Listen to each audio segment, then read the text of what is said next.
السلام عليكم، عاملين ايه؟ يا رب تكونوا بخير. النهارده هنعمل تحلية جديدة للناس اللي بتحب البطاطا وبتزهق من الطريقة المعتادة اللي احنا بنعملها. النهارده هنعمل البطاطا بشكل مختلف، هنعملها بالبشاميل. عاملة ازاي؟ جوسي وحلوة قوي. اي حد بعد الفيديو ممكن يعملها في 5 دقايق. طعمها بجد حكاية. يلا بينا نبدأ. اول حاجة معايا 2 كيلو من البطاطا مقشراها، هقشرها.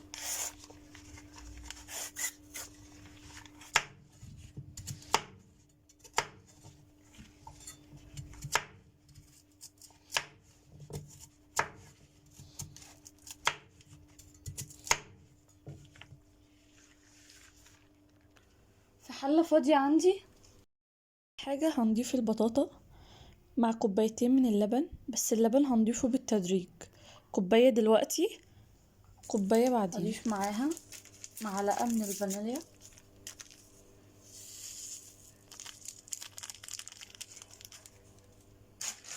وهضيف نص كوباية من السكر،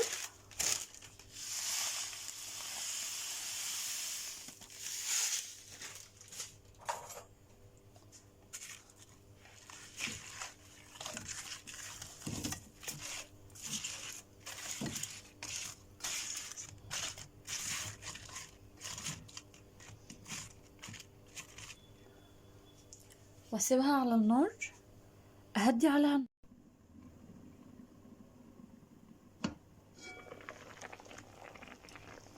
شايفين هي نزلت كمان سوائل، نزلت المية بتاعتها مع اللبن.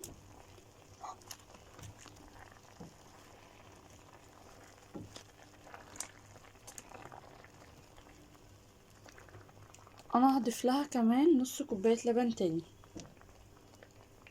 في كوباية اللبن التانية.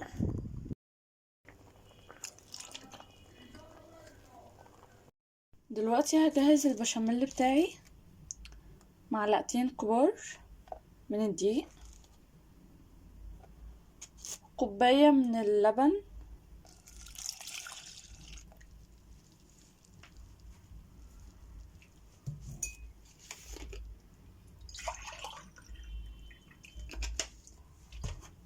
انا هضيف كوباية تاني، كوباية من اللبن،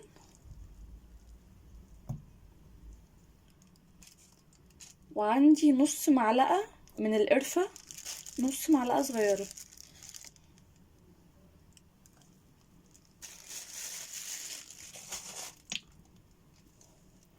ومعلقتين كبار ونص من السكر. هقلب ده كله من غير نار.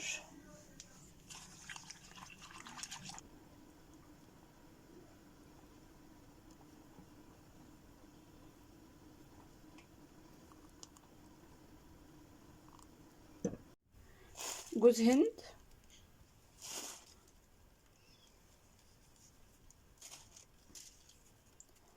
وهضيف زبيب. ده طبعا مش بالكمية، ده على حسب ما تحبوا. واقلبهم كويس.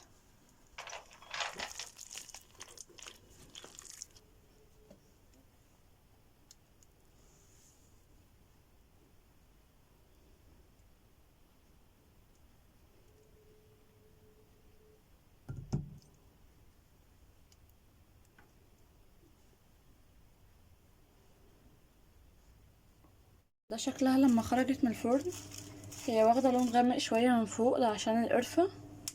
دلوقتي هنيجي لمرحلة التزيين. انا هزينها بفول سوداني،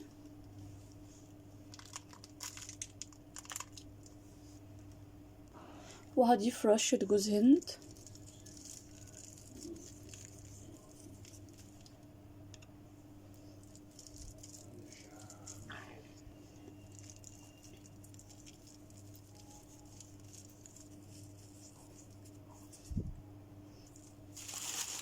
وهضيف لها زبيب. شوفوا بقى انتوا حابين، يعني ابدعوا. انا عايزاكم تبدعوا في التزيين، اللي عايز يحط شوكولاتة مبشورة، اللي عايز يحط مكسرات، يعني ده حسب الرغبة.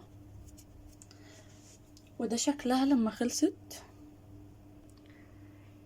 ياريت لو عجبكم الفيديو النهاردة تدعموني بلايك واشتراك للقناة وشير.